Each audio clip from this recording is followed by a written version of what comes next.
So bowel movements. Yes. So I prefer for people to have a natural bowel movement in 5 minutes or less. You shouldn't have to strain to go in a perfect world. It should come out quite naturally. You get your business done, you get up, you walk out the door. Don't sit there. Don't sit there, because blood gets pooled down into your pelvis when you're sitting there in that position, and it actually fills the hemorrhoids. And we have an epidemic. I mean, I hate to say this. I feel like we've been talking about a lot of epidemics here today. We have an epidemic of hemorrhoidal issues. What is hemorrhoids? Hemorrhoids are the most attractive concept out there. So these are basically like veins that carry blood, and they exist right around our bottom. Now, I know I should have an answer for why did we evolve to have hemorrhoids, and I do not. I don't honestly know why we evolved to have hemorrhoids, but we did. They're there, all right? And when our bowel movements change, whether that be constipation or diarrhea or straining to go and bearing down and pushing, we are actually driving blood down into these beds of tissue, these hemorrhoids. They get engorged, they get enlarged, and then they can cause trouble. Oh. So they can cause bleeding, they can pop out, they can itch. So there's a number of different things, and statistically 50% of Americans who are age 50 have hemorrhoidal issues. So you heal those hemorrhoids? You can make dietary changes that will certainly improve them substantially, because they ebb and flow a little bit. So maybe they wouldn't be completely non-problematic because they are a part of our anatomy. So when you change the anatomy and you have an issue there, it's on some level there to stay until you do something surgically to fix it. Jeez. So, but anyway, so that's the reason to not spend too much time on the toilet. So if someone is having one of those three, I guess you said diarrhea, constipation, and Like straining, needing to push through the go, right?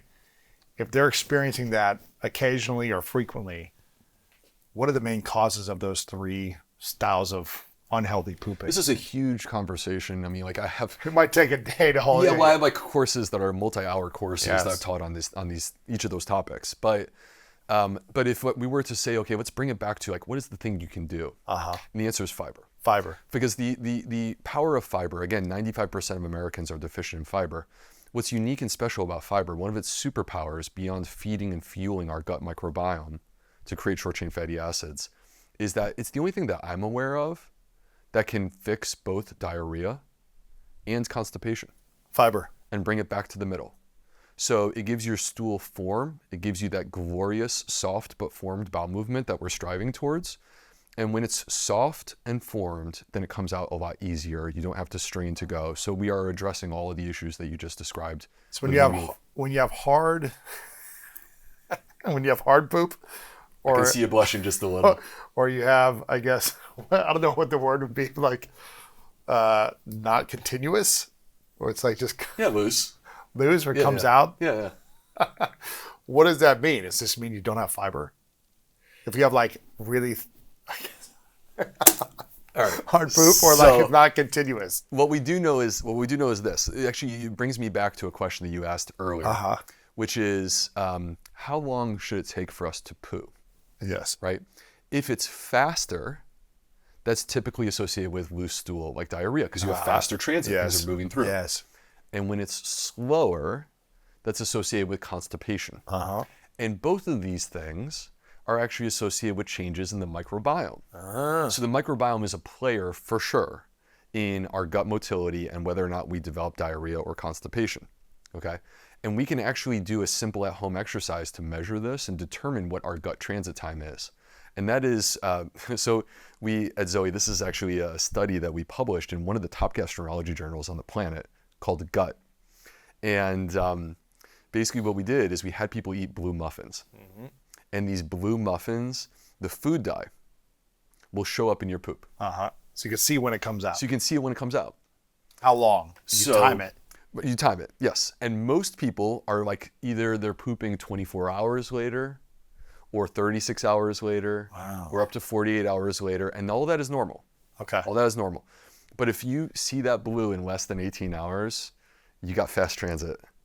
And typically you're going to have diarrhea. And that's not good. We don't want that. Okay. So that's a lack of fiber.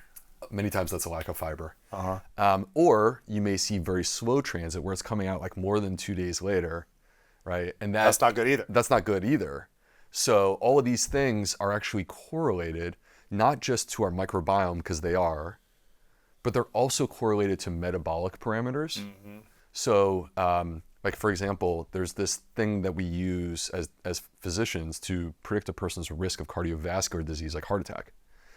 And so this is like a 10-year risk score. And believe it or not, like your bowel transit time in this study was correlated to your cardiovascular risk. Wow. So, so it's worth us paying attention to these things. So having healthy poop is a huge part of living a healthy life. I think so. And I think that like the thing that's interesting about poop is that we ignore it. We ignore it because it's like we've stigmatized it. But if, as a gastroenterologist... Do you look at your poop every time? Most of the time. Well, yeah. I'm kind of proud. I'm kind of proud. We're in a good place. That's good. Yeah. Well, it's important to pay attention, I guess. You don't have to stare at it, but it's like it's important to be like... You have to be creepy about it. Okay, yeah, I'll be flush, see it as it goes down, and all right, I'm doing the right things. You don't have to be creepy about it, and you have to obsess about it, but you should take You're not putting your hand in there and checking it out. You're not doing weird stuff. Yeah. Please don't do weird stuff. But I do think it's worthwhile to take a look and understand where you're at. And there are these 7 different measures of stool called the Bristol Stool Score. Interesting. Okay. So, and they're individual pictures that allow you to see like what, hey, my poop looks like this. All right. And some of them are diarrhea, and some of them are constipation, and some of them are right in the middle where you want to be. That's a Bristol 4. Bristol 4 is the fantastic, glorious bowel movement. Okay. Okay. So, and the thing that's key from my perspective, because this correlates to our gut microbiome. And if it correlates to our gut microbiome, then it also correlates to our digestive health, yes, our metabolic health, our immune health, our cognitive health. Because of this, we should be looking at this. Mm-hmm. So I think it's important for people to know, so you can at least know, hey, is this not a Bristol 4? Is this a Bristol 1 or 2, which is constipation? Is this a 6 or 7, which is super loose and watery, which is diarrhea? Because if that's where you are, then we need to make some changes in order to get you to a better place. And a lot of it comes down to adding more fiber to your diet. If you add more fiber to diet, for the vast majority of people, they will actually see substantial improvements in terms of those bowel issues. Wow. Now, I don't want to sit here, like there are people that have, some sort of medical issue. Sure. It's more complicated in those people. Yeah, so let's not make it too simple here. Right. Wow.